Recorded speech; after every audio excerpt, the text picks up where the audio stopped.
Ya, parece que está grabando ahora. ¿Viene alguien? Anita. Ya, entonces, ahí viene la Pani. Entonces, desde esa lógica, ¿cierto? Ya tenemos una primera pregunta que vamos a ir tratando de responderla, tanto desde el currículum como desde la disciplina. Les pido, ¿cierto?, estar muy atentas porque esta va a ser la última clase en términos concretos que ustedes van a tener en su proceso de formación de pregrado sobre el trabajo que se hace desde la asignatura de lenguaje y comunicación en el aula. ¿Qué es lo primero que vamos a mirar? Que efectivamente hay un conjunto de objetivos de aprendizaje que ustedes los han trabajado, ¿cierto?, durante todo este semestre y que los han, ¿cierto?, usado para elaborar, como referente para elaborar sus metas de aula. No obstante, quiero mostrarles que en esta lógica de trabajar desde los textos y no hacia los textos, que ya lo van a entender, aparecen tres objetivos de aprendizaje, uno incluso, dos diría yo, dos que aparecen con una estrellita negra. Cuando ustedes entran a la página del Ministerio de Educación, les aparece, ¿cierto?, una estrellita. ¿Qué significa esa estrellita? ¿Alguien sabe? Está priorizado. No, porque estas estrellitas estaban antes de la priorización. ¿Alguien más tiene alguna hipótesis de por qué está esa estrellita?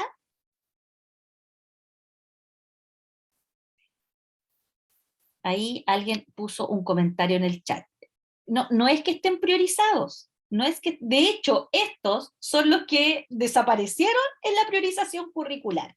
¿Qué significa esa estrellita? Significa que estos objetivos de aprendizaje, yo tomé quinto básico, el 9 y el 3 o el 3 y el 9 son objetivos transversales, es decir, en todo momento de la asignatura de lenguaje de quinto básico debiéramos estar con estos dos objetivos de aprendizaje incorporados, ¿cierto?, en nuestra planificación. Fíjense lo que dice. El 3 dice, leer y familiarizarse con un amplio repertorio de literatura para aumentar su conocimiento de mundo, desarrollar su imaginación, reconocer su valor social y cultural. Por ejemplo, poemas, cuentos folclóricos y de autor, cuentos de autor, lo divide, ¿cierto? O lo puntualiza, porque los cuentos folclóricos en general son cuentos anónimos. ¿Por qué? Porque provienen de la oralidad. Y al provenir de la oralidad es difuso, ¿cierto? Atribuirle la autoría a una persona, sino que han sido transmitidos de generación en generación. Pero hay otros que son cuentos de autor donde uno puede identificar quién lo ha escrito. Fábulas, leyendas, mitos, novelas, etc. En un minuto que viene ingresando.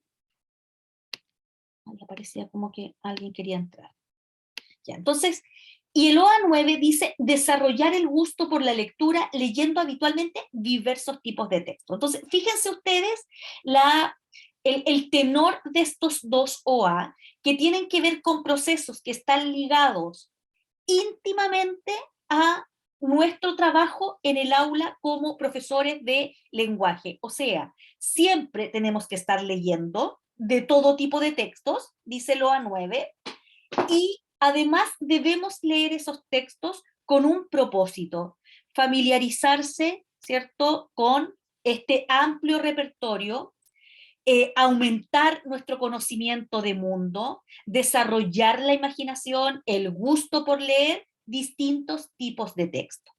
Y además, en esta lógica de buscar cuáles son estos OAs que sustentan el hecho de que usted siempre tiene que estar leyendo con sus estudiantes en la asignatura, está el OA 23, que fíjense ustedes que es un OA que implica la palabra disfrutar, comprender y disfrutar versiones completas de obras literarias, narradas o leídas por un adulto.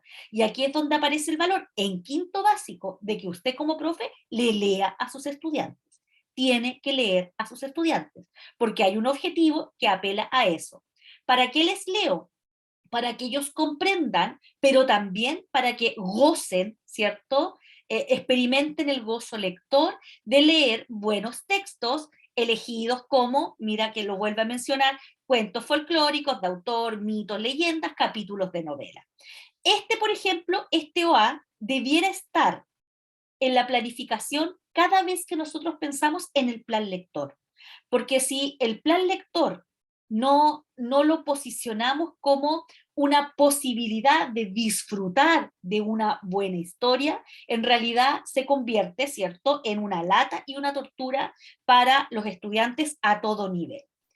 Pero además de estos tres que te dicen a ti, lee con los niños y niñas, léeles tú, que lean ellos variedad de textos para que disfruten, para que amplíen su conocimiento de mundo.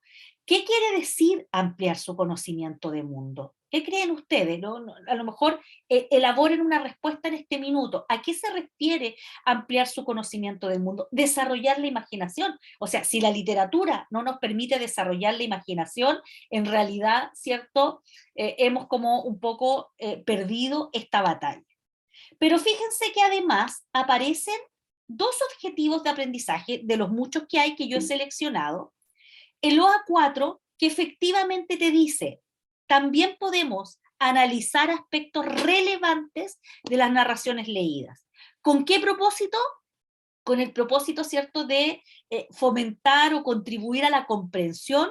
Y aquí te dice dos puntos, ojo, con esa estructura gramatical, te dice dos puntos. Mira todo lo que tú puedes hacer en virtud de comprender, ¿cierto?, el texto, y además en virtud de que sea una buena experiencia lectora. Interpretando lenguaje figurado presente en el texto, y ojo, que no dice en la poesía, dice en el texto.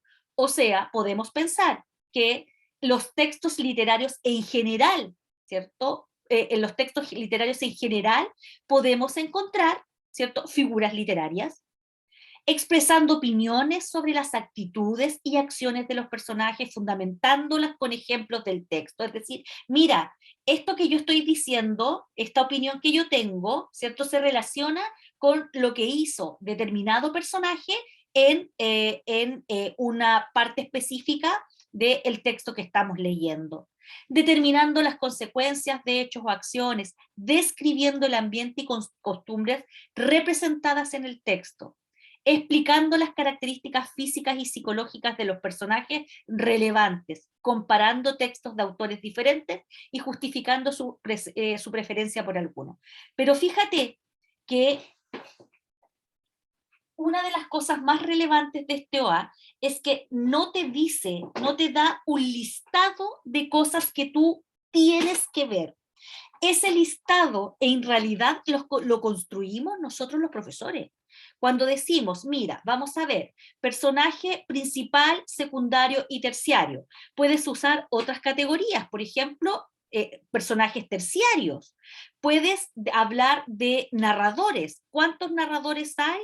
Es un poco más complejo, ¿cierto?, de lo que suele enseñarse en el colegio. Hay narradores que están desde una perspectiva heterodiegética, intradiegética, ¿cierto?, que se traducen en esto del narrador omnisciente, el narrador protagonista, pero en el fondo lo que te está diciendo es, recoge cuáles elementos realmente van a contribuir a la comprensión de la obra literaria.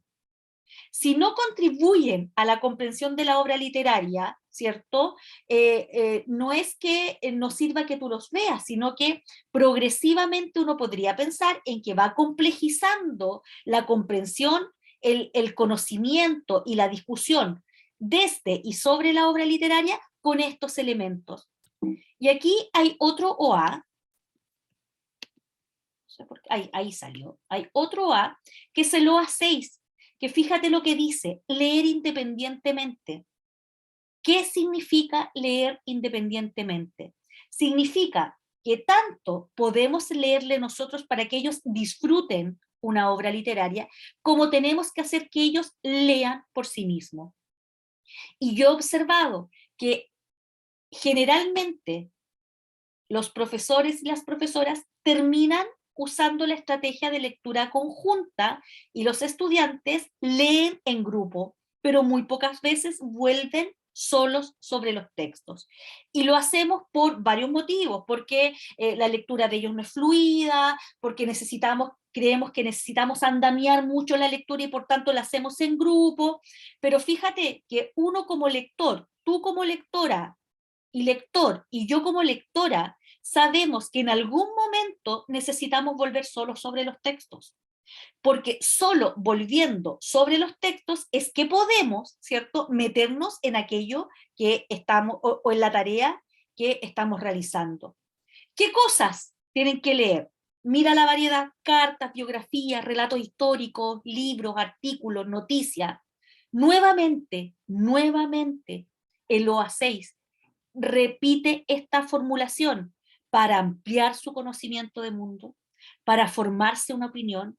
Y aquí dice: extraemos información explícita e implícita, hacemos referencias, ¿cierto?, de la información que está en el texto con nuestras propias experiencias, que si ustedes lo recuerdan, es el modelo que ustedes aprendieron en el EVA 385, que es el modelo de Fandigi y Kinch, ¿cierto?, de los 3 niveles de representación del discurso: código de superficie, base textual y modelo de situación. Y el modelo de situación implicaba, ¿cierto?, todo mi conocimiento previo, mi conocimiento de mundo y mis propias experiencias puestas al servicio del texto. Conocimiento relacionado, información de imágenes, si estás trabajando artículo informativo, infografía, por ejemplo, tablas, mapas, diagramas que están insertos en el texto, interpretando también expresiones de lenguaje figurado, formulando opiniones de la lectura, fundamentando las opiniones con información del texto y los conocimientos previos.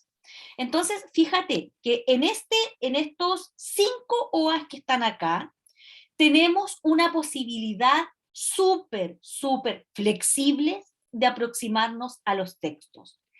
Y una de las cosas que ustedes tienen que tener de manera muy clara es que no hay un listado de contenido, no hay conceptos que son súper fundamentales que los estudiantes aprendan. Esto quiere decir que tú tienes la posibilidad de tomar los textos y ponerlos al centro y ver qué elementos necesitan particularmente tus estudiantes de quinto básico para mejorar la comprensión de los textos, sin olvidar que también estamos esperando que ellos tengan una buena experiencia lectora. Y la variedad de textos que podemos leer con ellos, ahí por lo menos hay 9 tipos de textos que han sido seleccionados. Y fíjate que aquí dice etcétera. Etcétera, aquí no dice infografía. Pero en ese etcétera está la infografía, está el afiche, está el folleto, está el texto instructivo, etcétera, ¿ya? Y dice cartas, biografías, relatos, como puedes trabajar muchos otros. Entonces, primera síntesis es que tenemos 2 OAs que son transversales. Todo el tiempo tenemos que estarlos trabajando. Deben estar presentes siempre. Y tenemos algunos cuyo foco es comprender y disfrutar, y para ello tú puedes hacer, ¿cierto?, las cosas que están aquí, desagregarlas y ponerlas al servicio de la comprensión. Ya, entonces, la primera premisa a partir de estos 5 objetivos de aprendizaje es que siempre, pero siempre tenemos que estar leyendo en el aula. Y esa lectura no puede ser una lectura solamente funcional, es porque voy a ver, ¿cierto?, punto y coma, y entonces necesito un texto de referencia. Voy a ver ortografía y necesito un texto de dónde sacar palabras. El texto está primero, por lo tanto, ¿cómo se los he ordenado yo a ustedes? En un modelo que se llama desde los textos y que tiene el texto como fuente, es decir, el texto está al centro del proceso, y hacia los textos, que es el texto como ejemplo de. Entonces, yo estoy trabajando, por ejemplo, les estoy enseñando que hay personajes que se llaman personajes estáticos. Ya voy a poner un ejemplo. Hay personajes dinámicos y hay personajes estáticos. Un personaje dinámico es un personaje que cambia en el transcurso del relato, modifica sus actitudes dentro del relato, se complejiza, crece desde la dimensión, ¿cierto?, física y psicológica, y hay personajes que son estáticos, es decir, que siempre van a representar los mismos valores o antivalores. Por ejemplo, tú podrías pensar que en los cuentos infantiles esto queda bastante más claro para dar un ejemplo de cosas que ustedes tengan en su repertorio lector. Cuando tú ves, ¿cierto?, a la Blancanieves es un personaje súper poco dinámico, porque siempre es buena, ella nunca cambia, ella no está movida, ¿cierto?, por ninguna fuerza interna que la haga cambiar, que la haga tomar las riendas de su vida. En cambio, tú sí ves a la madrastra, ¿cierto?, que ella es un personaje que se complejiza en la medida que avanza el relato. Y esa complejización está en que, siendo una mujer que tiene tan alta valoración de su belleza externa, es capaz de sacrificarla, convirtiéndose en este ser, ¿cierto?, en esta viejecita, con tal de satisfacer su propósito, y va a ir moviendo las piezas para satisfacer un propósito. Ya, supón que tú les estás enseñando la diferencia entre un personaje dinámico y un personaje estático. Y entonces antepones a el texto la definición. Antepones al texto la definición. Y les dicen, un personaje dinámico es aquel que experimenta cambios. Y luego vas a un texto que ejemplifique exactamente lo que tú estás diciendo. Eso es hacia los textos, es decir, de tu constructo conceptual vas a buscar el texto que te sirve para explicar aquello. ¿Dónde queda súper claro lo que yo estoy diciendo? Y no, es no es en ustedes, es en general en el profesor que hace la asignatura de lenguaje, cuando enseñamos poesía. Y cuando enseñamos poesía, pensando primero en la figura literaria y luego yendo a buscarla a los textos. Y es un ejercicio súper ingrato, porque a veces no encontramos los ejemplos tan, no sé, tan exactos, tan fáciles de entender para los niños con los que uno está trabajando, que en el fondo, ¿cierto?, entramos en una complicación. ¿Cuál es la lógica al revés? Es que tú tomes el texto y a partir del texto vayas viendo qué cosas emergen de su lectura que nos pueden servir para mejorar su comprensión. ¿Se entiende hasta ahí? Sí, profe. Ya, vamos a avanzar entonces. Gracias, Stephanie. Fuiste tú, Stephanie, que los tengo en un recuadro chico, pero creo que era tu voz. Ya. Leer desde los textos. Miren ustedes qué implica. Desde los textos. O sea, el texto al centro. Implica lectura. Primero que todo. ¿Cómo se aconseja esa lectura? Siempre una vez individual. Siempre. ¿Qué he observado? Que los estudiantes no leen solos. En general hay lectura conjunta o esa lectura por turnos. Parte usted, sigue usted y suponemos que los demás están siguiendo la lectura en su texto, pero en general, ¿cierto? Los estudiantes están divididos entre escuchar al compañero que está leyendo y tratar de seguir la lectura en el propio. Entonces, ¿qué nos pasa? Que a veces nos adelantamos, nos retrasamos, nos distraímos, yo leyendo sola, y además que el compañero que lee lo hace de manera poco fluida, y fíjense que el argumento es, ya, pero tenemos que hacerlos leer, porque nos piden que los hagamos leer, pero no es el momento. No es el momento. Cuando tú estás recién entrando a la lectura de un texto, lo menos aconsejable es hacerlos leer por turno, porque los niveles de lectura que tienen los niños pueden, ¿cierto?, interrumpir los procesos de los demás. Entonces, ¿cómo se hace esta lectura? Siempre una vez individual, una vez en conjunto, usando la técnica de lea usted primero, usted después, o leyendo todos juntos, o leyéndoles tú, y luego siempre otra vez individual. Para que un texto pueda ser asimilado por un niño, necesitas leerlo evidentemente más de una vez, ¿ya? Y esto cualquier lector, ustedes y yo lo sabemos. No basta con que yo, ¿cierto?, tome un texto con el que quiero, del que quiero aprender y lo lea una vez. Probablemente necesito volver al texto, necesito mirar las palabras que no conozco, necesito comentarlo, necesito decir de qué se trata. La lectura en primer lugar. Luego, el conocimiento previo. ¿Qué sabemos sobre el tema? ¿Qué necesitamos saber? Siempre en función de la comprensión y nunca como preguntas mecánicas. Realmente, si vamos a leer este texto, ¿sabemos algo de lo que vamos a leer? Y esto tiene un poco, ¿cierto?, que ver con las estrategias de Solé de antes, durante y después de la lectura. Realmente yo he visto que los niños son capaces, incluso los más chiquititos, no sé, vi a varios, vi a los de la Daniela, a los de la Consuelo, haciendo súper buenas predicciones de los textos, diciendo de qué creen que se va a tratar, diciendo que saben acerca de los temas. Entonces, efectivamente, ¿cierto? El conocimiento previo, el conocimiento de mundo, contribuye a la configuración del modelo de situación. Y el modelo de situación es uno de los tres niveles ¿cierto?, que componen la comprensión textual en el modelo de Van Dijk, que es un modelo que sirve muchísimo para poder saber cómo trabajamos el texto en el aula. Luego, ya, terminamos de leer, entonces vamos a las preguntas. No, yo digo, espera.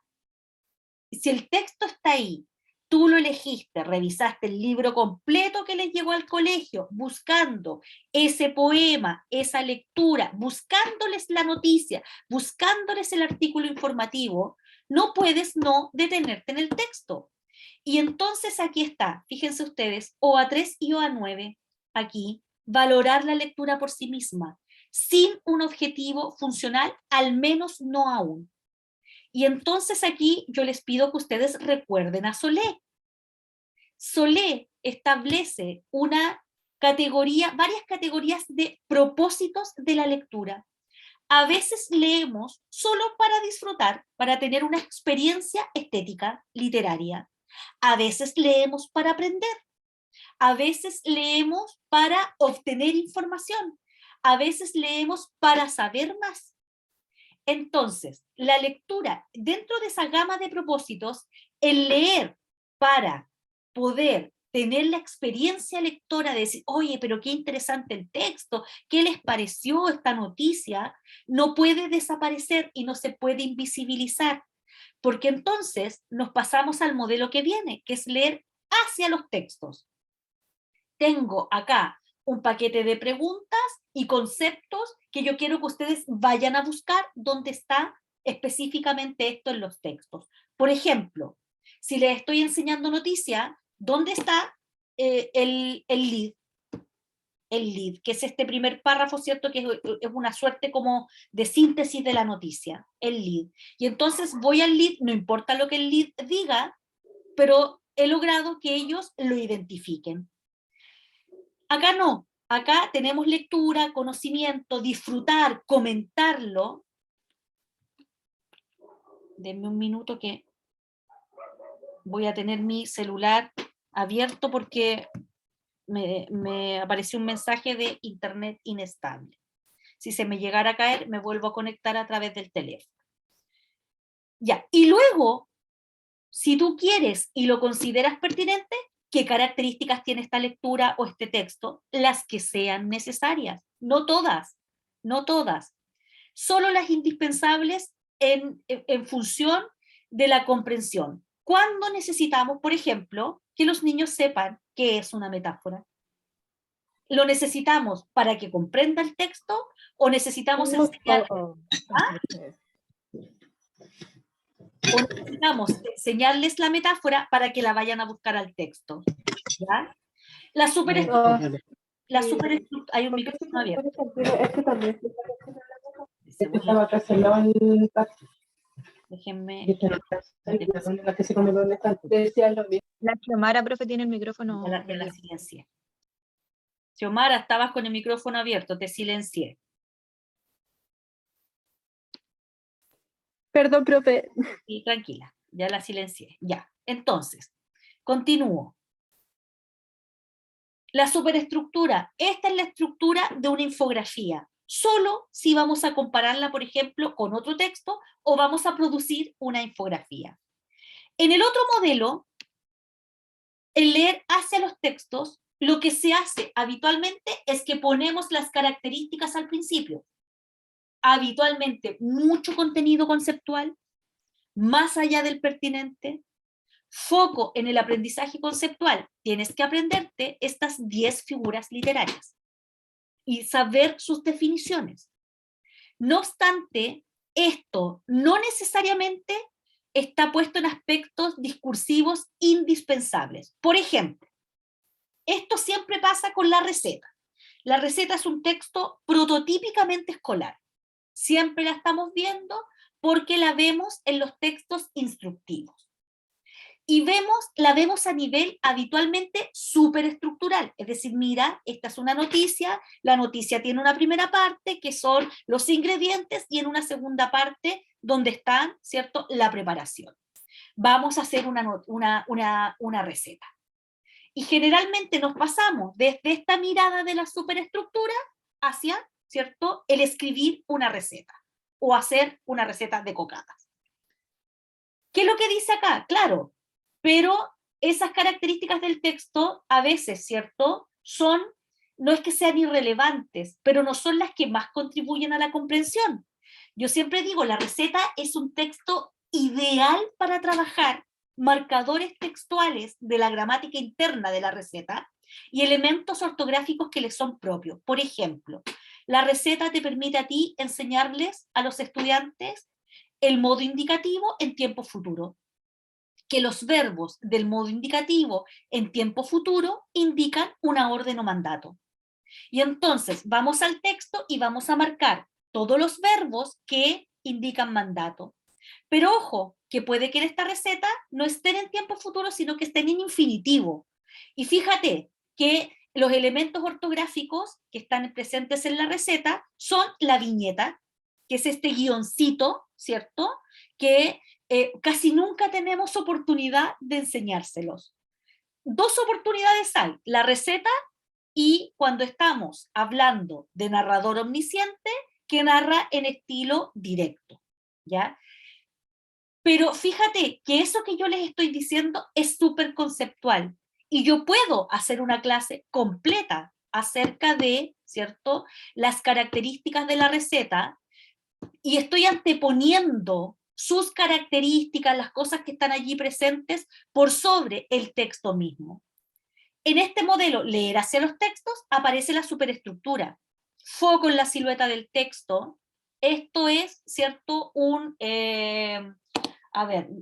esto es una carta y está bien, pero fíjate que en este modelo después viene la lectura. Y de hecho, yo así siendo súper transparente, cuando he ido a ver clases, anoto el minuto en que aparecen los textos en el aula. Y hemos estado a veces mucho rato y esta es una situación transversal, no es solo ustedes, le pasa también a los profes en ejercicio. Están mucho rato viendo características y luego aparece un texto. Y el texto aparece para que podamos buscar esas características en él. Por tanto, la lectura, siempre leer para, recordar a Soler, lo mismo que estaba en la diapositiva anterior. Habitualmente, ¿cómo se hace? Con una lectura colectiva. Leemos todos juntos. ¿Y qué hacemos con esa lectura? Buscamos evidencias de las características enseñadas. Entonces, vamos al revés. Y el texto entonces aparece como un ejemplo de. Y en ese ejemplo de, no hay que esforzarse mucho, o sea, para que yo voy a buscar un buen texto literario, ¿cierto? Si lo que yo quiero es que ellos busquen cosas específicas. El conocimiento previo del mundo de manera más bien automática, un procedimiento automático, un conjunto de preguntas que yo hago y no las considero para la construcción del modelo de situación. Y evidentemente, ¿cierto? El disfrutar el texto, comentarlo, volver a leerlo, aparece absolutamente invisibilizado. ¿Ya? Entonces, tenemos esos dos modelos, leer desde los textos y hacia los textos. Pero hasta aquí yo les he dicho, ¿cierto? Cosas que probablemente ustedes ya las han visto, porque les ha tocado discutir con sus profes mentores el enfoque que les van a dar a ciertas clases. Y han recibido listados de los profesores mentores de cosas que ustedes tienen que ver para trabajar, ¿cierto?, en los textos. Y algunos de ustedes han tenido como desafíos buscar esos textos. Hasta ahí, ¿cierto? Está bien, pero entonces, ¿cómo se hace? Y yo les voy a hacer un modelamiento ahora de cómo se hace. Y le he puesto esta parte, ¿cierto? Enseñar poesía en el aula. Y me tiré con el texto que puede ser de los más complejos porque ustedes están súper familiarizados con varios más de ellos y mucho menos con poesía. ¿Qué y cómo? ¿Cuánto podría decir yo también? ¿Ya? Entonces, primeras consideraciones. Lean ahí ustedes las consideraciones. Es un texto con el que los niños tienen poca familiaridad, casi nunca tienen posibilidades de leer poesía. Probablemente fuera del aula no hay más posibilidad de que ellos estén cerca de la poesía. Hay pocos espacios, incluso en la asignatura de lenguaje, para que lean poesía. Los niños y niñas tienen variados problemas, y la palabra problemas son problemáticas que se van suscitando por la edad, por la capacidad de abstracción que tienen al enfrentar la poesía en el aula. Por ejemplo, el acceso léxico. La poesía en general se vale de un uso léxico que está por sobre, ¿cierto?, el lenguaje más coloquial. Y entonces aparecen palabras que el poeta ha escogido para representar ciertas realidades que puede que ellos no sepan. Lo connotativo versus lo denotativo, es decir, este uso del lenguaje directo, con una significación directa respecto del uso del lenguaje figurado. Y yo puse 4 y 5, que son probablemente más cosas que ustedes podrían decir que son los problemas que tienen los niños al leer poesía. ¿Cuáles me podrían señalar? Que yo no he visto acá.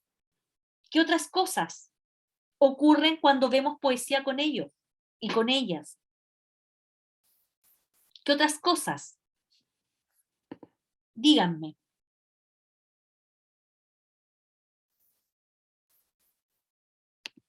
¿Qué otras cosas pasan cuando vemos poesía con los niños en el aula?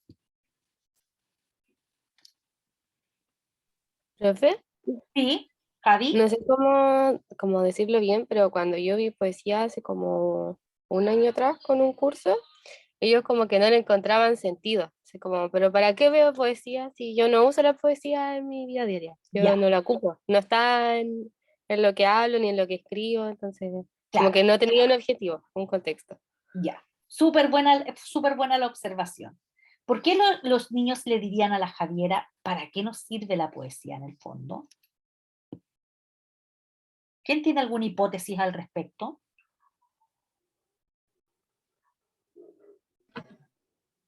Porque muchas veces y escritura es algo más y la poesía es como algo más para expresarse, algo más abstracto, entonces como que no le ve la utilidad a expresarse porque ellos también normalmente, los niños a cierta edad como que no cuentan cómo están o cómo está su vida o lo que sienten, entonces no lo encuentran tan necesario tampoco. Ya. Bien, Xiomara, ¿alguien más? Profe, Stephanie. por ejemplo, a mí me hicieron la misma pregunta esa vez que usted me fue a ver, Sí. y yo creo que, y después yo me puse a reflexionar igual, porque yo creo que es importante tal vez decirles el para qué estamos haciendo esto, y no llegar y enseñar cualquier cosa, porque me ha pasado con un montón de textos, el texto argumentativo, con todos los tipos de textos me ha pasado como, profe, ¿y para qué esto si no me va a servir después? Entonces como que tratemos, ni siquiera que nosotros le digamos así como, ya, sirve para esto, esto, esto. Tal vez que los podamos hacer reflexionar. Ya.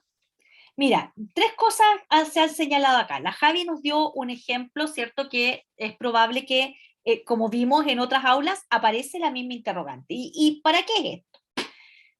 ¿Por qué ocurre esto? Primero, ¿cierto? Voy a responder algo que dijo Stephanie para luego darme la vuelta. Solé lo señala. Ustedes que leyeron a Solé, Solé dice, uno tiene que socializar los propósitos de lo que está haciendo, los propósitos de la lectura. Esta lectura la vamos a hacer para tal cosa. Y es súper lícito que, digamos, es para disfrutar. Mira, te traigo, ¿cierto? El mito. ¿Quién estaba trabajando hace poquito el mito, un mito de unas deidades? ¿Quién era? La Amanda. La Amanda está por ahí. Vi a la Amanda. Xiomara, Consuelo. Ahí está la Amanda. Ya, la Amanda escogió un relato súper lindo, ya, que era, ¿cómo se llamaba Amanda? Wangle la estrella. Ese, que era un mito, no era mapuche, era mapuche, ¿no? Sí, mapuche. El relato era precioso, precioso. Además la Amanda les puso ahí, cierto, música de fondo, ya. Fíjate que yo puedo decirles, miren, les traigo un relato, ya, ¿y qué vamos a hacer con el relato? Escucharlo, escucharlo, porque es un relato hermoso, ¿cierto? Respecto de tal cosa. Pero ¿qué es lo que ocurre? Cuando llegan a quinto y ustedes son interpelados, porque esto no se los va a decir un niño de primero básico, ni de segundo básico, sí se los va a decir un niño de quinto, de sexto, de séptimo, ¿y esto para qué nos sirve? Es justamente por lo que yo señalaba, porque los niños están acostumbrados a que la clase de lenguaje es funcional, es funcional. Esto que estamos viendo, ¿cierto? Nos sirve para reconocerlo. Y reconocerlo es bueno porque lo voy a preguntar en la prueba. O sea, funcional. Hay muy, muy pocas oportunidades de que los niños vean que leer es una actividad placentera y que podemos leer ¿cierto? Por el placer de leer. Pero, y eso lo hacemos harto en, no sé, en los cursos más chicos, es decir, les traemos lectura, los sentamos alrededor nuestro, tomamos un bonito texto, se los leemos, pero a medida que vamos avanzando en escolaridad, los textos se vuelven funcionales, sirven para aprender otra cosa. Y entonces, ¿cierto? La lógica de los niños es, ya, entonces este de ahora ¿para qué sirve? Y yo veo que no me sirve para nada. Y pasa lo mismo con la poesía, pues evidentemente, porque la distancia con el género es mucho, mucho más grande. ¿Por qué? Porque tienen un problema, ¿cierto? Con la poesía de acceso léxico. Van a leer y no entienden nada. ¿Por qué? Porque la poesía está puesta, ¿cierto? Con un tono, un lenguaje y un propósito. Y uno podría decir, ¿cuál es el propósito de la poesía? En términos funcionales, ninguno, ninguno. No obstante, y era la discusión que teníamos largamente, ¿cierto? Una discusión muy interesante con la Jani la otra vez es, ¿cuál es el propósito de la poesía? Y podemos decir, la expresión de los sentimientos del poeta, ya, pero esa es una respuesta prototípica, ¿ya? Y hay varias cosas. Consu, dime. Hola, profe, lo que pasa es que, por ejemplo, en cuanto al interés de los niños, por ejemplo, en quinto, si uno está, no sé, ellos están escuchando un texto o algo así, o están leyendo, muchas veces se distraen, como que o están haciendo otra cosa, o están dibujando, o están haciendo una tarea de otro curso, o sea, de otra asignatura. Entonces, eso es como lo complicado de, por eso uno hace tantas preguntas al momento de la lectura, como, ¿y aquí está pasando aquí?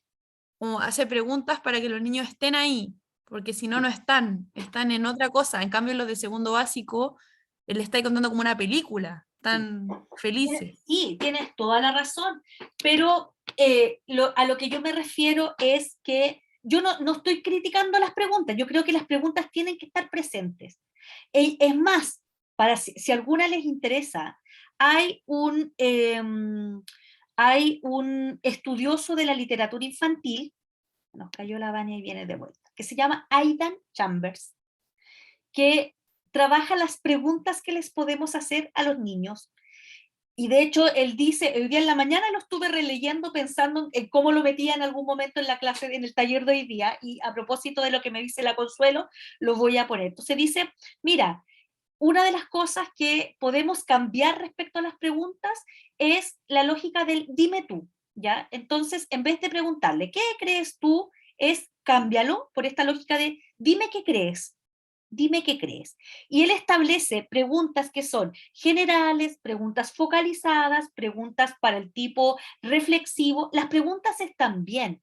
Si a lo que yo voy es que nuestros estudiantes, los niños y las niñas, han construido la visión de que los textos son para algo, no son solo para leerlos. Y está bien, yo puedo leer para responder preguntas, pero esas preguntas requieren una formulación que no te saque del texto, ¿ya? Entonces, bien, vamos a hacer un ejercicio ahora. ¿Dónde está acá está mi PPT? Ya, entonces tenemos ahí identificadas algunas problemáticas. Claro, y estamos hablando de poesía.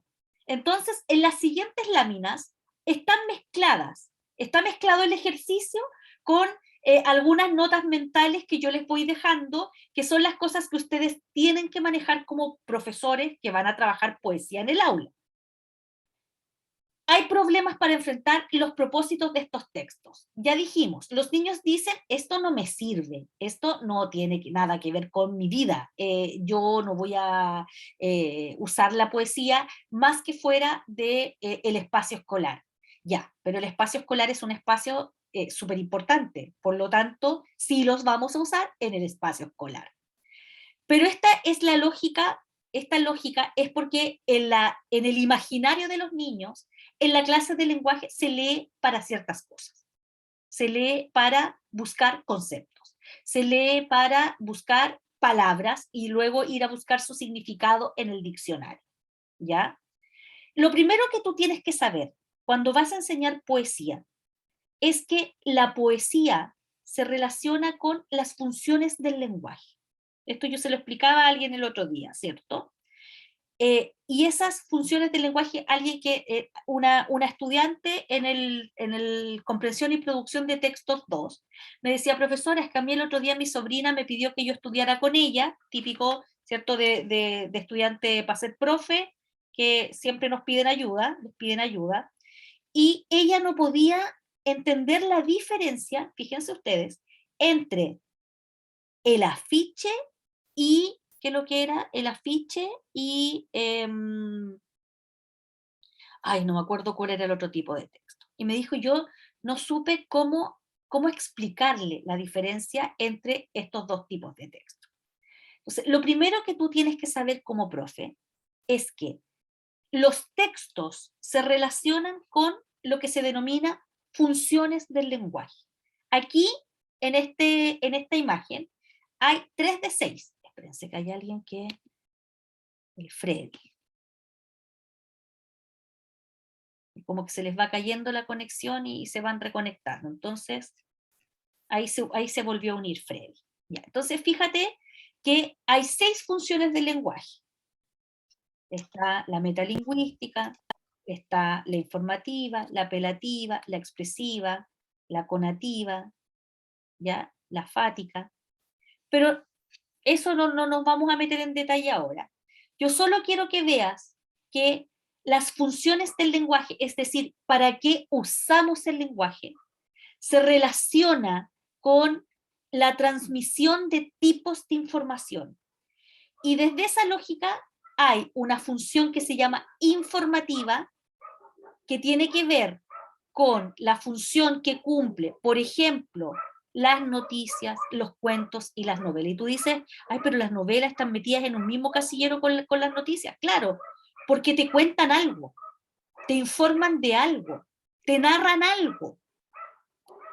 La función apelativa, que tiene que ver, ¿cierto?, con la interpelación del interlocutor y que se relaciona con los factores de la comunicación con el emisor, con el receptor, perdón. Y ahí está la publicidad, la propaganda, el texto instruccional está aquí. Estos textos nos sirven para apelar hacia otro, interactuar con otro, darle órdenes, pedirles que nos coopere, que nos colabore, que participe de nuestra campaña, que el que escribe la receta de cocina no la escribe pensando en sí mismo, la escribe pensando en otro, entonces le da instrucciones y le dice, bata la crema, o batir la crema, que está puesto como una instrucción, y está la función expresiva, que se relaciona con el emisor, literaria o poética, ¿cierto? También se le llama, y que tiene que ver con los diarios íntimos, por ejemplo, el diario de vida, los poemas y las canciones, ¿ya? Entonces, no pierdan de vista este óvalo, porque aquí la función del lenguaje es la expresión. ¿La expresión de qué? De la vida íntima, de los sentimientos, de la admiración, porque no toda la poesía tiene que ver con los sentimientos del poeta. Hay poesía que es, no sé, poesía de alabanza, como las odas, cuando Pablo Neruda habla de oda al caldillo de Congrio, ¿cierto? El objeto lírico ahí es el caldillo de Congrio y está haciendo una alabanza. Eso es una oda, ¿ya? Una oda. Pero no toda la poesía es oda. Hay églogas, hay un montón de formas de poesía, ¿cierto? Que en general no las enseñamos en el colegio, pero que tienen que hacernos pensar que las respuestas no pueden ser prototípicas. Como decir, ¿para qué sirve la poesía? Expresión de sentimientos del poeta. Ya, pero ¿cuáles son esos sentimientos? Avancemos. Mira, ahora, tal como yo les dije, llegó el minuto en que ustedes tienen que hacer una lectura. La pueden hacer desde su celular, desde donde estén conectados. Yo la voy a poner en el chat en este minuto. Primero les voy a mostrar que lo que vamos a leer un poema, este que está acá, que se llama A la Sebastiana. Es de Pablo Neruda, ¿cierto? Es un poema no muy extenso y les voy a poner en el chat entonces el poema para que ustedes en este minuto, donde estén en su celu, en la tablet, en el computador, lo lean. Entonces vamos a hacer una lectura individual.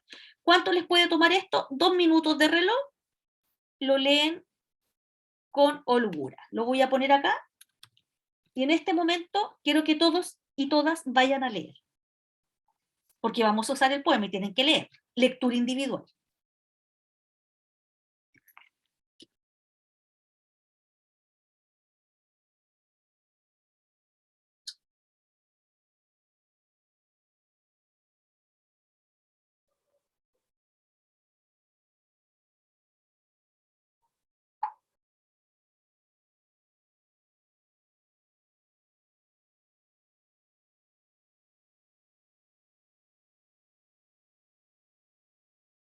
¿Todos llegaron a la lectura? ¿Hay alguien que no haya podido acceder? Ya, vamos a suponer que todas están leyendo, ¿ya? Todas y el Freddy, porque el Gustavo no está presente. Voy a sacar una captura de la asistencia mientras tanto.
Ya.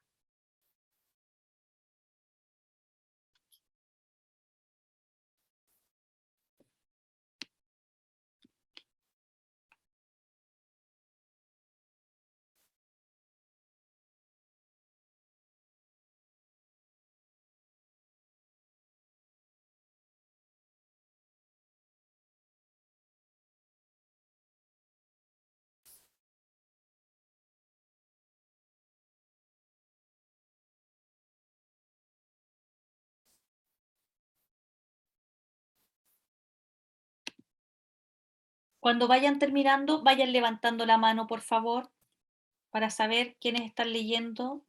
Si ya terminaron de leer, levantan la manito.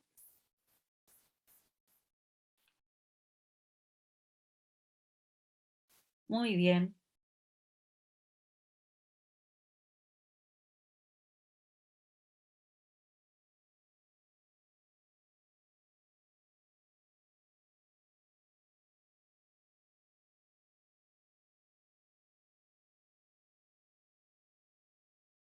Mira, Frey hasta un aplauso nos dio ahí.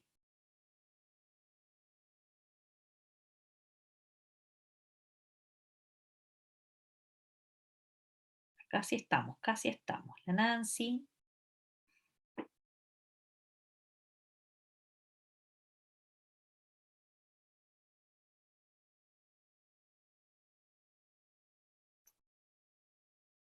Nos quedan 3 personas que aún están leyendo. Vamos a respetar sus ritmos de lectura. 4 personas.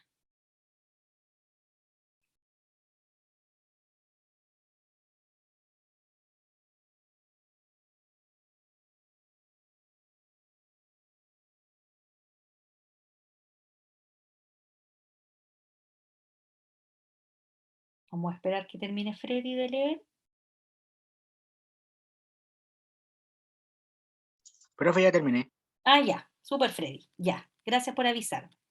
Ya. Listo. Vamos ahora al poema. Acá está.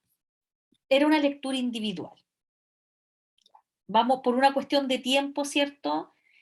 Vamos a avanzar porque me interesa que vean cómo podemos trabajar este texto. Entonces, vamos a ir ahora a una lectura conjunta. Y ahora ustedes van a escuchar.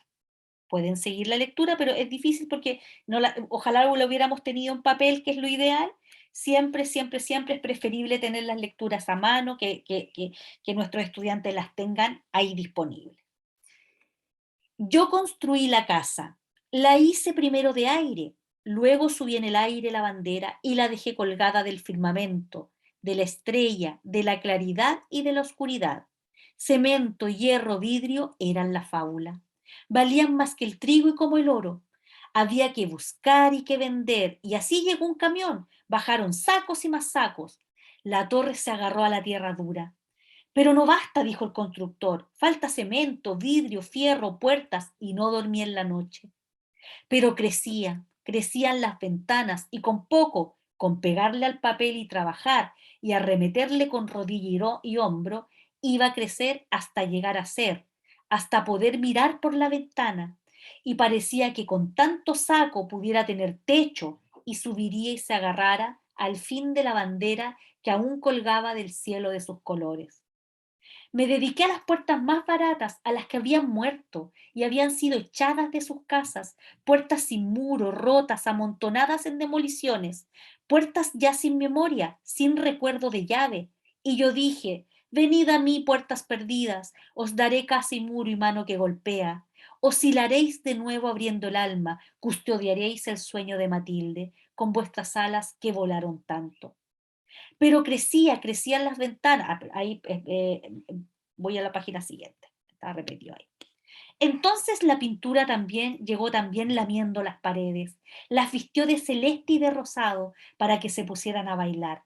Así la torre baila, cantan las escaleras y las puertas, sube la casa hasta tocar el mástil, pero falta dinero, faltan clavos, faltan aldabas, cerraduras, mármol.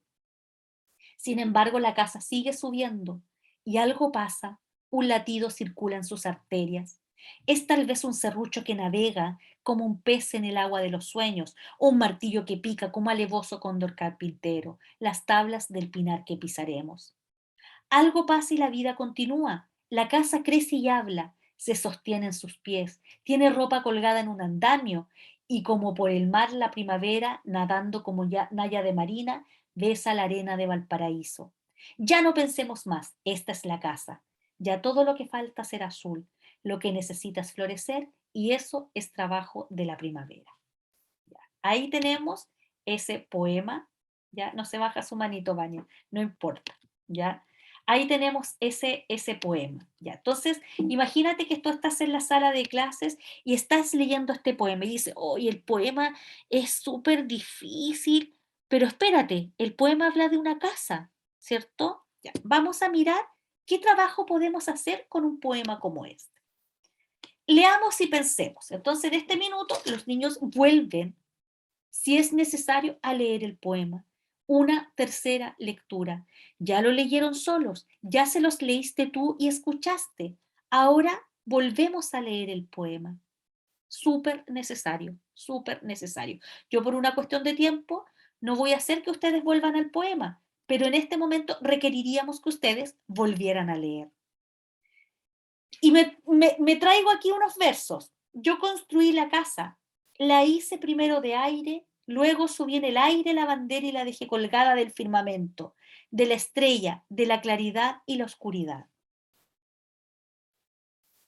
¿Qué significa firmamento?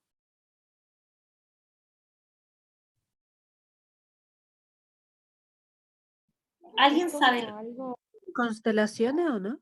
Ya por ahí. ¿Otra parte de la Xiomara alguien había hablado? ¿Qué significa firmamento?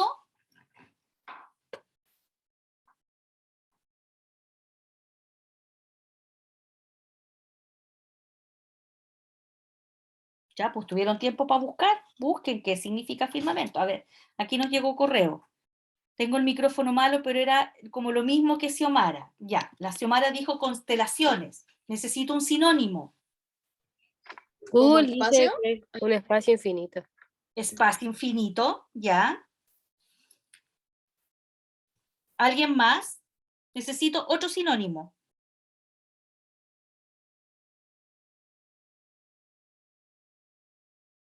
El firmamento, cuando uno dice mirar el firmamento.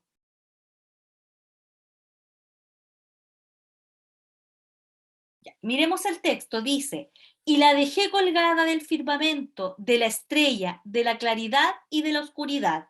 ¿Qué es firmamento? Vamos a mirar, dice chat.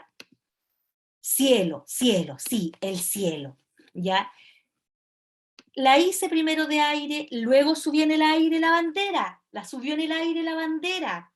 ¿Qué está emulando, cierto? Un mástil. Y la dejé colgada. ¿Qué dejó colgada? La casa, ¿cierto? ¿Y de dónde la dejó colgada? Del firmamento, de la estrella, de la claridad y de la oscuridad. ¿Qué significa la hice primero de aire? Yo construí la casa, la hice primero de aire. ¿Qué significa que la hizo primero de aire?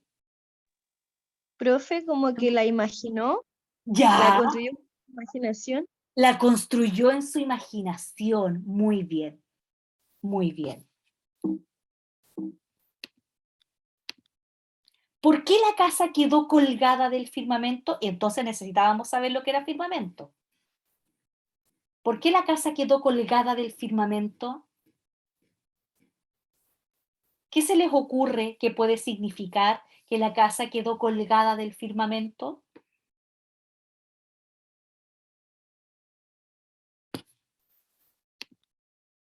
Porque se encuentra en un cerro muy alto. Ya, Camila, miren, miren, por favor, entonces, me imagino que se está proyectando el chat. Miren lo que acaba de hacer la Camila. ¿Qué hizo la Camila? ¿Quién me puede decir qué hizo la Camila? Usar su conocimiento previo. Usó su conocimiento previo. Muy bien. Entonces, usó su conocimiento previo y dice, ah, pero esta es la Sebastiana, por la que queda arriba y tiene como 5 pisos. Claro, muy bien. Usó su conocimiento previo. Ya. ¿Hay otra pregunta? No, eran esas. Ya. Aquí podríamos hacer más preguntas, ¿ah? Podríamos hacer más preguntas. Luego subí en el aire la bandera. Ya, podríamos sacar otra pregunta de ahí. Ya, entonces, fíjense ustedes que despachamos 2, 4, 6 versos. Yo construí la casa, ya sabemos que la hizo primero en el aire, porque como nos dijeron aquí, ¿cierto? Él la imaginó, y la imaginó alta, ¿cierto? Con una bandera por allá arriba y casi colgada del cielo. Miren, esta parte, que es mi parte favorita del poema, dice: me dediqué a las puertas más baratas, a las que habían muerto y habían sido echadas de sus casas. Voy a leer lo que está subrayado nomás. Puertas ya sin memoria. Pregunta: ¿qué significa me dediqué a las puertas más baratas, a las que habían muerto y habían sido echadas de sus casas? ¿Qué se imaginan ustedes que ocurre cuando él dice esto, me dediqué a las puertas más baratas, a las que habían sido echadas de sus casas? Profe, Que como tal vez que... Ah, Vamos, vamos. yo pienso que recicló las puertas de otras casas, o sea, que habían Ya, botado, porque después dice amontonadas en demoliciones, como que las recogió de algún muy lado. bien, las recogió. ¿Alguien más iba a decir otra cosa? con esto de me dediqué, me recuerda como que tal vez, aparte de tomar esas puertas, también se dedicó a arreglarlas, a cuidarlas, a Ya, muy mejorarlas, bien, cosas a así. mejorarlas. Y ahí la Alejandra dice, como que lo que alguien más no quiso o despreció, él lo tomó, sí, todas las anteriores. Y miren este verso tan bonito que dice, puertas ya sin memoria. ¿Qué significa que esas puertas ya no tienen memoria?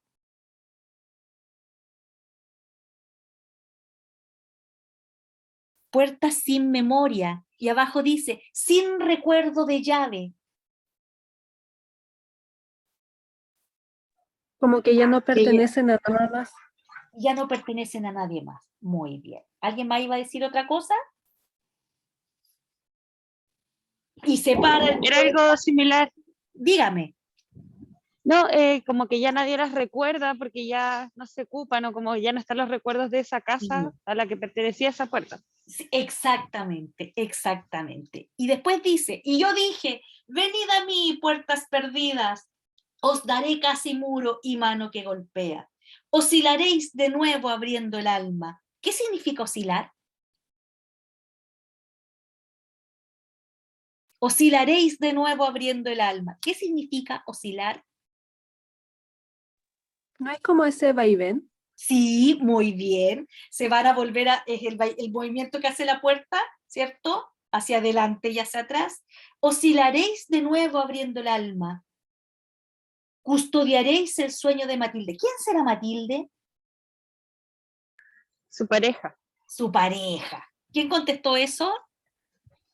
Yo, Vania, Vania. ¿Y por qué me dice su pareja? porque creo que lo sabía de antes, Porque usó como por su conocimiento previo. conocimiento previo. Muy bien.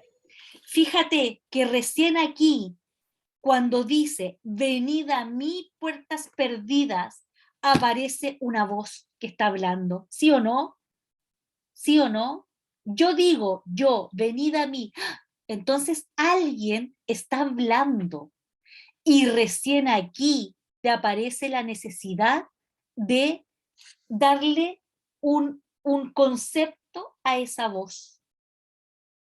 Y recién aquí tú puedes decir, oye, mira, aquí hay alguien que está hablando y que llama a las puertas y le dice, venid a mí, puertas perdidas, os daré casa y muro y mano que golpea. Oscilaréis abriendo de nuevo el alma, custodiaréis el sueño de Matilde. Y ese alguien se vincula con esta persona que es Matilde, a quien quiere cuidarle su sueño, que las puertas cuiden su sueño. Y entonces te aparece la necesidad de explicarles que esa persona que está allí, ¿cierto? Es una suerte de voz a la que le podemos llamar hablante lírico. Pero ojo, este no es un hablante lírico, ¿ya? Fíjense ustedes ahí. Yo lo puse para explicárselos después. ¿Quién está hablando? Entonces, los niños, ¿qué te van a decir cuando tú le dices, ¿quién está hablando? El Dicen el poeta, nombre van a decir. del poeta. El poeta, y van a decir, ¿y cuál era el poeta? Pablo Neruda. Algún niño que vio el nombre del poeta va a decir, está hablando Pablo Neruda. ¿Y qué decimos entonces? ¿Qué saben ustedes del hablante lírico? ¿Cómo lo definen? Es la voz que se encuentra dentro del poema, la voz ficticia. La voz ficticia que se encuentra dentro del poema. Pero ojo, aquí no hay un hablante lírico. Porque si es una voz ficticia y es Neruda hablando de su casa La Sebastiana, ¿es una voz ficticia o no? Profe, en ese caso, ¿no se les puede explicar a los niños que coincide quién escribe el poema con el hablante? Exactamente. Hay una coincidencia, pero cuando les enseñamos una definición estereotipada de lo que es un hablante lírico y después leemos a la Sebastiana y es como, entonces es una voz ficticia, pero coincide, entonces ¿cómo? Si a mí me dijeron que era una voz ficticia, ojo, hay veces en que hay coincidencia entre el poeta y el hablante lírico. No siempre es una voz ficticia. Por eso yo les puse acá, mire, ¿quién está hablando? Uno diría el hablante lírico.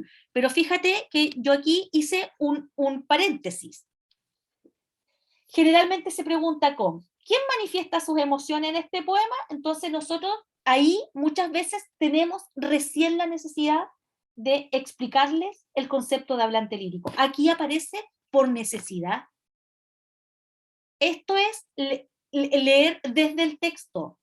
Para poder clarificar esa voz que está allí, la vamos a llamar así. Pero ojo, ¿qué necesitas saber tú como docente? Que no siempre el hablante lírico es una voz ficticia y que a veces coincide con el poeta. Se los he puesto con ejemplos. Mire, vamos a llamar a uno hablante lírico, puede que en alguna literatura también aparezca como sujeto lírico, pero también existe uno que se llama el yo poético. ¿Habían escuchado ese concepto, yo poético? Ya, si no lo han escuchado, este es el momento en que lo aprendan. Esto no se lo diríamos a los niños, yo aquí estoy haciendo un paréntesis, por eso es que le he puesto muchos asteriscos. ¿Qué necesitas saber tú como docente? Que hay un hablante lírico, que es esta voz ficticia, pero hay veces en que esa voz ficticia, ¿cierto?, no es tal porque coincide o es el poeta el que está hablando de sí mismo o de algo de su propia vida. Y en ese caso se habla de yo poético, un yo poético. Mira, ahí están las características de uno y otro. Hablante lírico, emisor ficticio de un poema, es decir, quien expresa sus sentimientos, no necesariamente coincide con el poeta, puede ser un personaje, un animal, un vegetal. El poeta adopta este hablante. En cambio, el yo poético es el poeta el que expresa sus sentimientos, ideas, deseos, opiniones. Entonces, ustedes dirían que en la Sebastiana, a la Sebastiana, ¿hay un yo poético o un hablante lírico?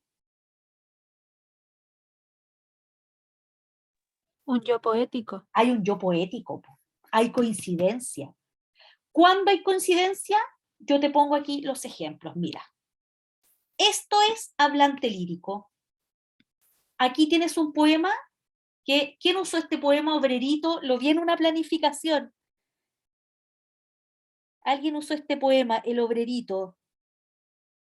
De hecho, lo vi corrigiendo los protocolos, vi que lo habían usado. Ya. Este es un poema de Gabriela Mistral. Míralo. Madre, cuando seas grande. ¿Quién lo usó? ¿Alguien iba a decir algo? Ya. No, me confundí que yo lo traté el miedo. Ah, el miedo, sí. El que está al lado. Madre, cuando sea grande, ¡ay, qué mozo el que tendrás! Te levantaré en mis brazos como el sonda al herbazal, o te acostaré en las parvas, o te cargaré hasta el mar, o te subiré las cuestas, o te dejaré al umbral. ¿Y qué casa ha de hacerte tu niñito, tu titán? ¿Y qué sombra tan amante sus aleros van a dar? Yo te regaré una huerta y tu falda he de cansar, con las frutas y las frutas, que son 1000 y que son más. ¿Quién está hablando? ¿Quién es el hablante lírico? La Jani y yo en el Colegio San Andrés, obrerito. ¿Quién está hablando? ¿Quién es el hablante lírico acá? ¿Una hija o un hijo? Una hija o un hijo. Pensemos que es un hijo porque dice obrerito, que es el Claro. que hace, ¿ya? Es un hijo, pero quien está detrás de este poema es Gabriela Mistral. ¿Se fijan cómo aquí aparece claramente el hablante lírico? Gabriela Mistral adopta esta voz de un niño que le habla a su madre y la interpela y le dice: madre, cuando sea grande, ay, qué mozo el que tendrás, te levantaré en mis brazos como el sonda al herbazal. Mira, dice la última estrofa dice: cuenta, cuenta las ventanas y las puertas del casal, cuenta, cuenta maravillas, si las puedes tú contar. Fíjate que aquí queda clarísimo el concepto de hablante lírico. Mira esta. Yo no quiero que a mi niña golondrina me la vuelvan. Se hunde volando en el cielo, no baja hasta mi estera. En el arero hace el nido, mis manos no la peinan. Yo no quiero que a mi niña golondrina me la vuelvan. ¿Quién es el hablante lírico? Yo aquí, profe, llegamos a la conclusión con mis alumnos de que podría ser una mamá, una abuela, una hermana mayor, incluso una profesora hablándole a su alumna. Una figura femenina que representa maternidad. Claro, no, incluso llegamos a la conclusión que podía ser hasta un papá, por ejemplo. Ya, sí, puede ser. Ahora, claro, uno dice una figura que representa maternidad porque está pensando en Gabriela Mistral, pero no es Gabriela Mistral. Aquí está la voz de una madre o de un padre o de alguien, ¿cierto?, que tiene esta actitud paternal con un niño o una niña, con una niña en este caso. Fíjate que aquí está claramente ejemplificado que está por un lado el poeta o la poetisa y por otro el hablante lírico. Pero miren estos casos, miren. Aquí está el yo poético y he escogido 2 veces un poema que se llama Autorretrato. Uno es el autorretrato de Neruda, que no está completo porque no me cabía y solo era para mostrarle, y el otro es el autorretrato de Nicanor Parra, que tampoco está completo. Entonces, Neruda dice: por mi parte, soy yo creo ser duro de nariz, mínimo de ojos, escaso de pelos en la cabeza, creciente de abdomen, largo de piernas, ancho de suela, tenía el pie grande, amarillo de tez, generoso de amores, imposible de cálculos. ¿Qué significa imposible de cálculos? ¿Qué es malo en matemáticas? Es malo en matemática. Muy bien. Tierno de manos, lento de andar, inoxidable de corazón. Miren ahí qué bonito para tratar de interpretar ese verso. Aficionado a las estrellas, mareas, maremotos, administrador de escarabajos. ¿Alguien sabe por qué se autodenomina administrador de escarabajos?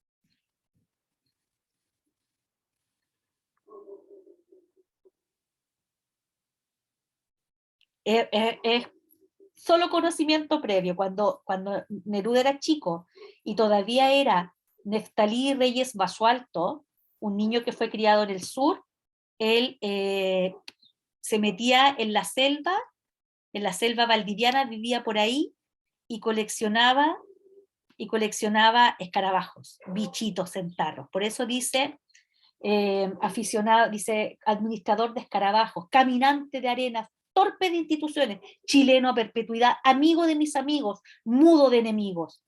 Miren qué interesante para analizarlo también.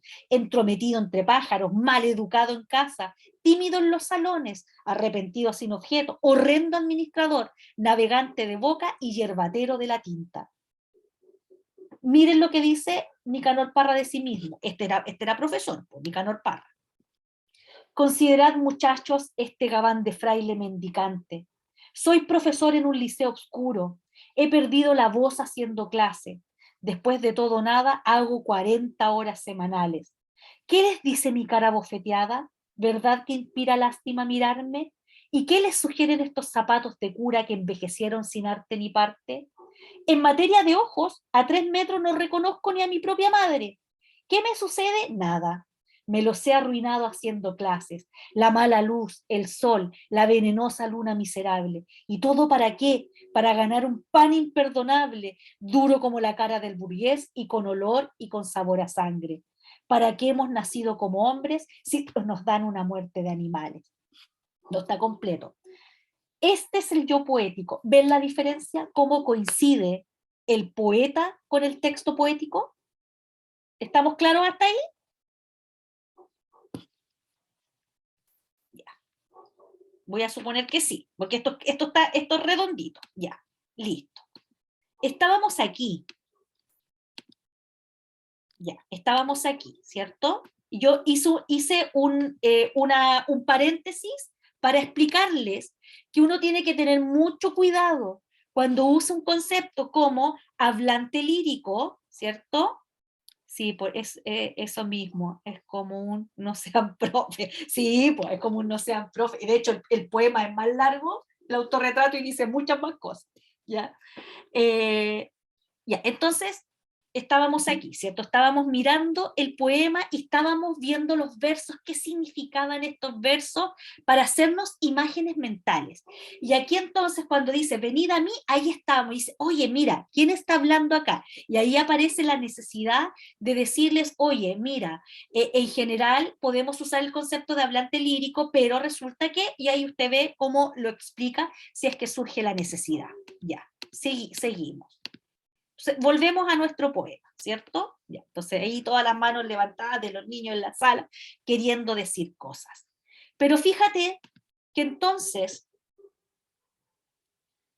uno de los OA, dos OAs de los que vimos decían leer para ampliar el conocimiento de mundo. ¿Se acuerdan?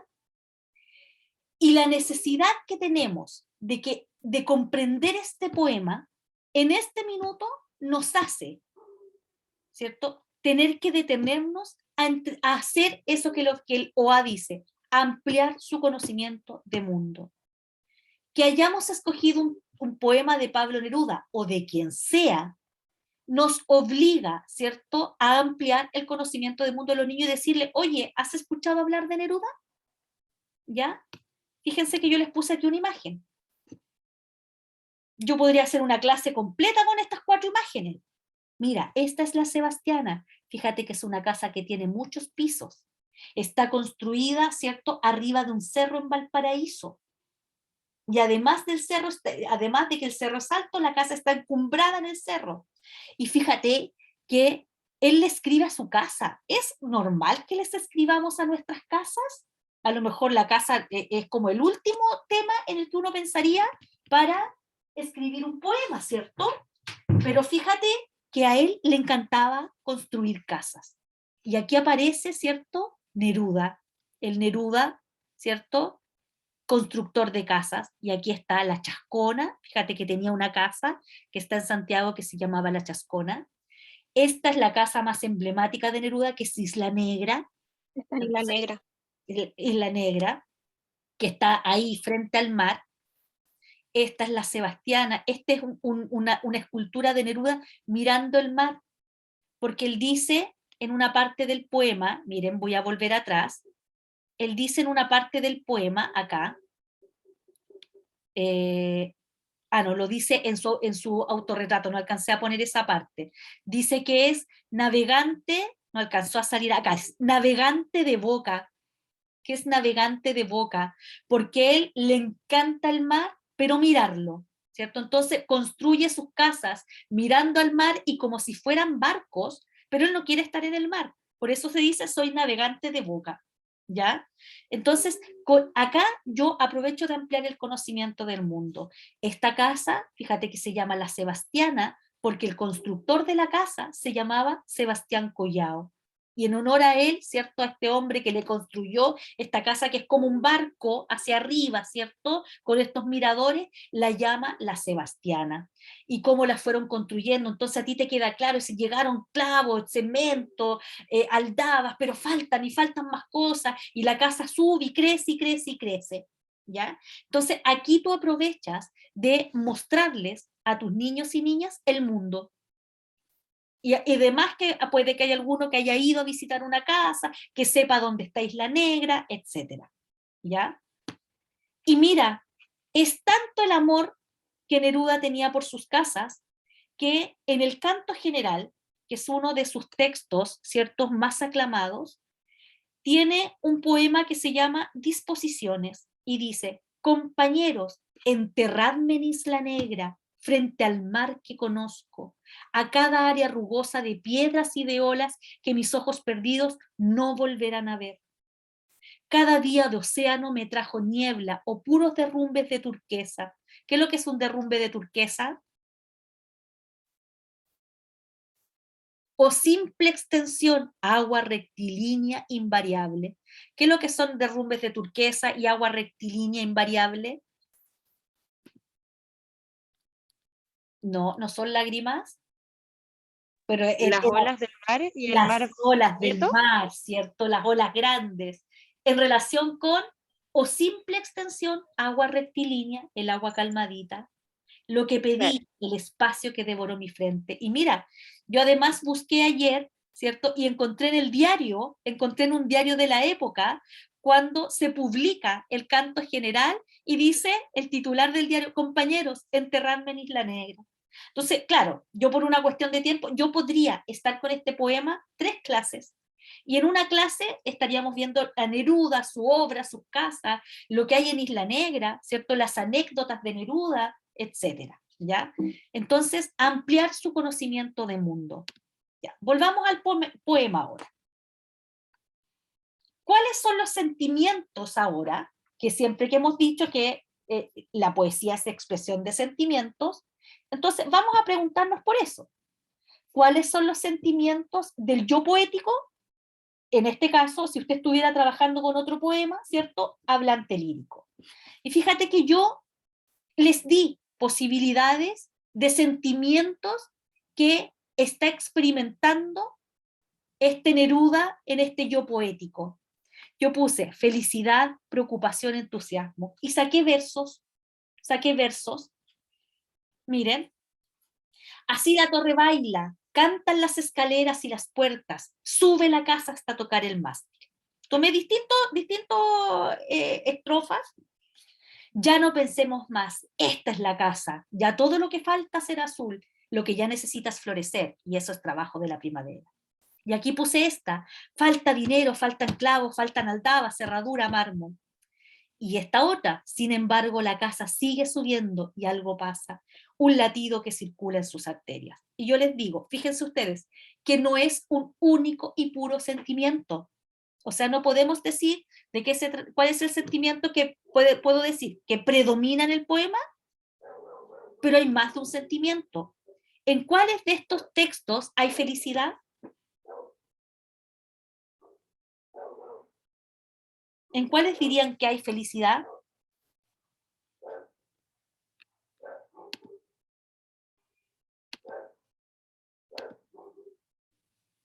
¿En cuál de estos versos hay felicidad?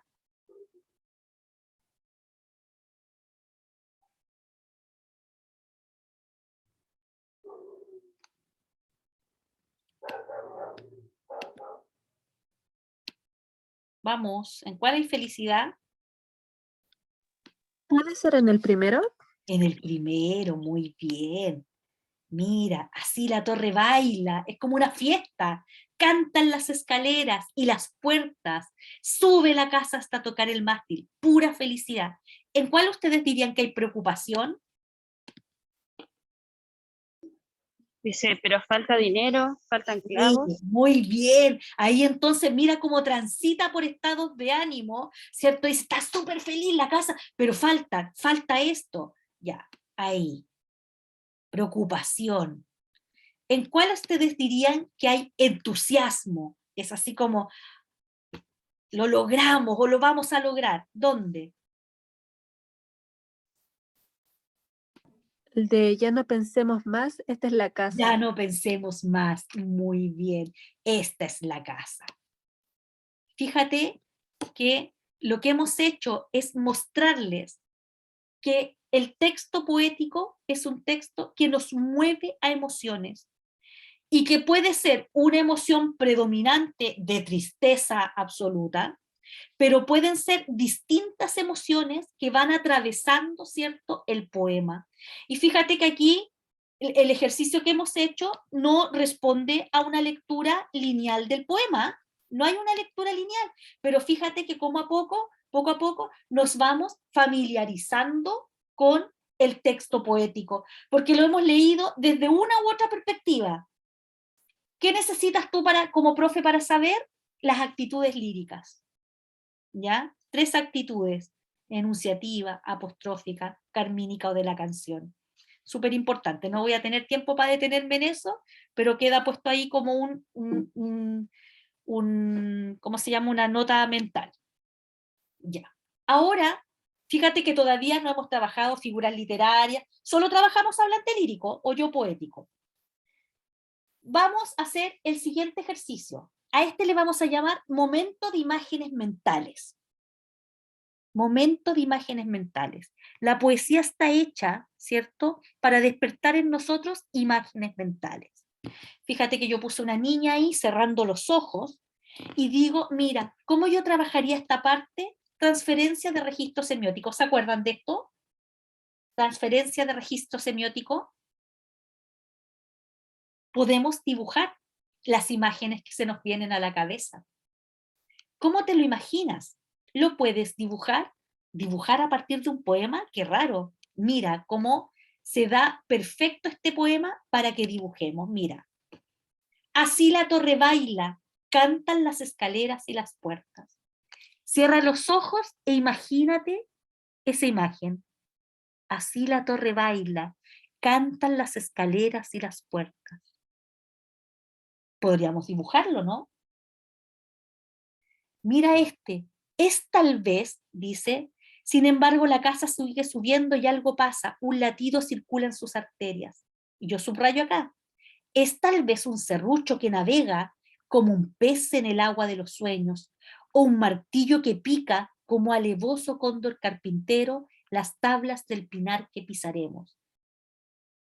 Cierren los ojos y traten de imaginar ese serrucho, ¿cierto?, que yo cierro los ojos y lo estoy escuchando, el serrucho, navega como un pez en el agua de los sueños. Y luego está el sonido del martillo, tac, tac, tac, tac, tac, que suena como un alevoso cóndor carpintero. Mira, estos son los ejercicios previos a enseñarle figuras literarias. Fíjate, ¿por qué se compara un serrucho con un pez? Mira las imágenes. Mira lo que está haciendo Neruda acá. Mira esta. ¿Por qué compara un martillo con un cóndor carpintero? ¿Qué me podrían decir los niños acá? La forma, los dientes, los tipos de dientes así como aserrados. ¿Qué podríamos decir acá? Fíjate este pico que golpea, ¿cierto? El martillo que golpea. Y entonces podemos pensar en que a eso le vamos a dar un nombre. Neruda está comparando el serrucho con el pez y está comparando el martillo con el cóndor carpintero. ¿Qué palabra se emplea para poner en relación al serrucho con el pez y al martillo como el cóndor? Y ahí aparece la comparación. Fíjate que la otra lógica es que yo la enseño primero, busco un texto que la ejemplifique y termino. Aquí ha emergido de la lectura, y fíjate que este texto tú lo puedes forzar un poquito más y puedes encontrar personificación, y esa es tarea de ustedes, personificación. Pero entonces, fíjate, como hemos leído, volvemos a leer, hacemos estas imágenes mentales, incluso dibujémosla, dibujemos esto, y entonces miremos y veamos cómo Neruda pone en relación estas dos imágenes, el serrucho con el pez, el martillo con el cóndor. Y vemos que hay un elemento que aparece allí repetido, y que es, ¿cierto?, esta palabra que establece una comparación y te aparece una figura literaria. Y entonces aparece la necesidad de enseñar esta figura literaria, porque el currículum no te dice cuáles tienes que enseñar y cuáles no. Creo que hasta tercero básico establece que tú puedes ver comparación, personificación y onomatopeya. Pero no dice identificando metáforas, aliteraciones, retruécanos, hipérbaton. Uno va seleccionando aquellas que, en función de lo que estamos leyendo, podamos enseñar. Y ahora ustedes, ahora les toca a ustedes.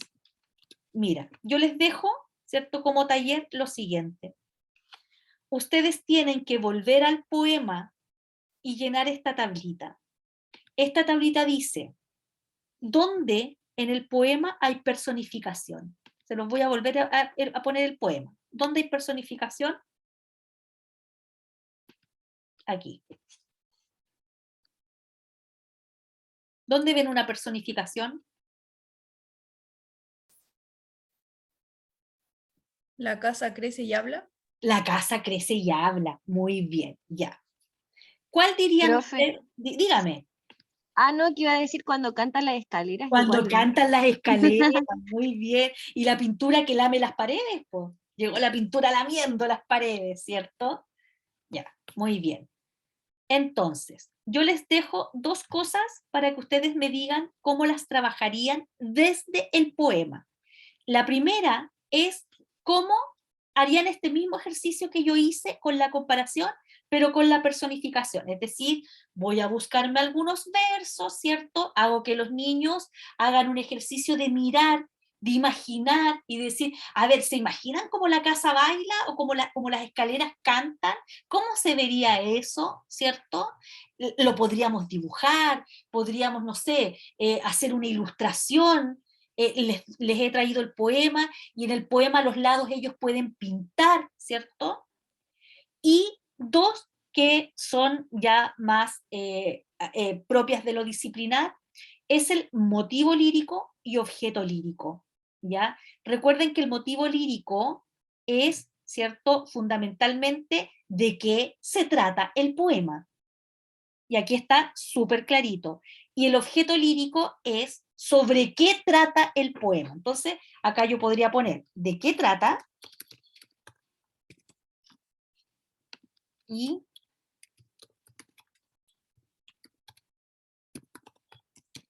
entonces este es, ¿cierto?, la construcción de la casa. Y esta es la casa, ¿ya? La construcción de la casa y todo lo que implica traer los materiales, buscar las puertas. Ya le hemos explicado, se me había olvidado explicarles esto, que Neruda, ¿cierto?, cuando estuvo construyendo sus casas, él recorría, tal como lo dice el poema, recorría demoliciones. Él andaba siempre en búsqueda de lugares donde estaban desarmando casas y buscaba cosas para las suyas. Entonces buscaba, ¿cierto?, puertas. En Isla Negra, para los quienes han ido a Isla Negra, están los mascarones de proa. Entonces buscaba, iba, y en un momento dice que él se metía así a mirar en las demoliciones y buscando cosas. Y cuando dice, venid a mí, puertas perdidas, os daré mano, y casa y muro y mano que golpea, porque a sus puertas le ponía también estos llamadores, que también los buscaba, ¿cierto? Y se los ponía a las puertas. O sea, todo el conocimiento del mundo que uno puede trabajar con Neruda y que son cosas tan bonitas. Entonces, para ir cerrando este taller, que ha sido largo ya, ustedes tienen hasta el próximo viernes, ¿cierto? Van a tener ya 2 días fuera de la práctica, hasta el próximo viernes, ¿qué? Seguir la lógica de este PPT. Es decir, vuelvo al poema y me fijo cómo puedo, ¿cierto?, tomar algunos versos que tengan el recurso de la personificación, pero no les digo, oye, la personificación es tanto, vamos a buscarlo al poema, sino que lo hago al revés. Recojo de algunos versos, canta la casa, qué sé yo, cantan las escaleras, hacemos un ejercicio de imagen mental y luego les decimos, mira, lo que está sucediendo aquí es esto, que el quinto básico ya lo saben porque lo han visto los años anteriores. Y también el motivo lírico, ya, y si podríamos decir ahora, ¿cierto?, de qué se trata este poema y podemos tirarles alternativas. O Yo creo que podemos ir tirando alternativas. ¿Te parece que esta es la que representa mejor, ¿cierto?, aquello de lo que trata este poema? Y el objeto lírico, ¿de qué se habla? Que en este caso es súper fácil, que es la casa. ¿Cómo hacemos que los niños arriben a esos análisis que potencian su comprensión, pero sin decirles, primero, anote la definición de motivo lírico? ¿Me entienden la idea? Ya, listo. Están cansados, los entiendo. El día viernes ha sido unas semanas intensas, pero ya están, ¿cierto?, llegando al final de su proceso, y esta es, como les decía yo, la última experiencia que van a tener en el área de lenguaje. Nos queda una experiencia en el área de matemáticas todavía, ¿ya? De esta semana que viene a la otra, vamos a hacer el cierre de las prácticas, y ese cierre de las prácticas